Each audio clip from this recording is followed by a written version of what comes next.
سجدے کی حالت میں 5 انگلی یا 4 انگلی یا 2 انگلیوں کا ٹکنا کیا ہے؟ سوال کیا گیا کہ حالت سجدہ میں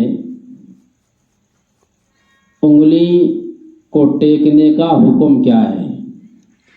اور کتنی انگلی ٹیکی جائیں؟ تو الجواب شرعی حکم یہ ہے کہ حالت سجدہ میں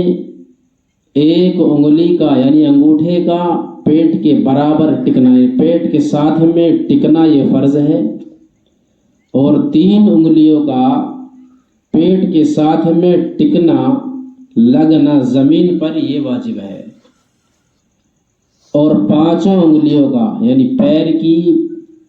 ہر ایک پیر کی 5 انگلیوں کا پیٹوں کے ساتھ میں ٹکنا یہ سنت ہے۔ اب اگر ان میں سے انگلیوں کے پیٹ نہ ٹکے، خالی یہ ٹک جاتے ہیں اس طریقے سے، بہت دیکھا ہم نے، ہماری قوم کے اندر یہ غلطیاں ہیں، خامیاں ہیں کہ جب وہ سجدے کی حالت میں جاتے ہیں تو ان کی پیروں کی انگلیوں کی جو نوک ہوتی ہے نا، نوک وہ لگاتے ہیں خالی اور بس ختم، تو واجب چھوٹ گیا، فرض بھی چھوٹ گیا، نماز نہیں ہوگی۔ اس لیے چاہیے کہ انگوٹھے کا پیٹ جما کے اس طریقے سے رکھا جائے تاکہ فرض ادا ہو جائے، اور اس کے ساتھ میں 2 انگلی اور ملا دو یعنی 3 کی انگلیاں یعنی 3 انگلیاں پیر کی یہ پیٹ کے ساتھ میں ٹکنا، اگر خالی ایسی لگ گئی تو واجب جاتا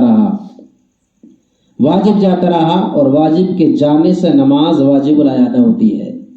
اس لیے 3 انگلیوں کا پیٹ کے ساتھ میں ٹکنا یہ بھی واجب ہے،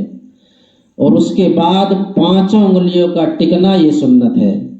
جب ہم نماز ادا کر ہی رہے ہیں تو صرف فرض پر ادا ہی کیوں کریں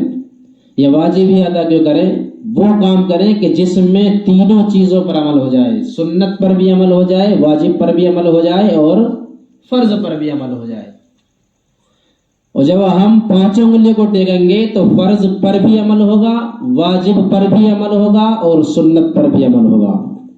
تو اس لیے چاہیے کہ ہم اپنے پیروں کی انگلیوں کو اس حالت میں زمین پر لگائیں کہ انگلیوں کے پیٹ زمین پر لگے ہوئے ہوں تو نماز ہوگی، اور اگر پیٹ انگلیوں کے نہ لگے رہے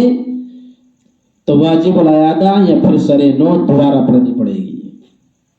واللہ عالم۔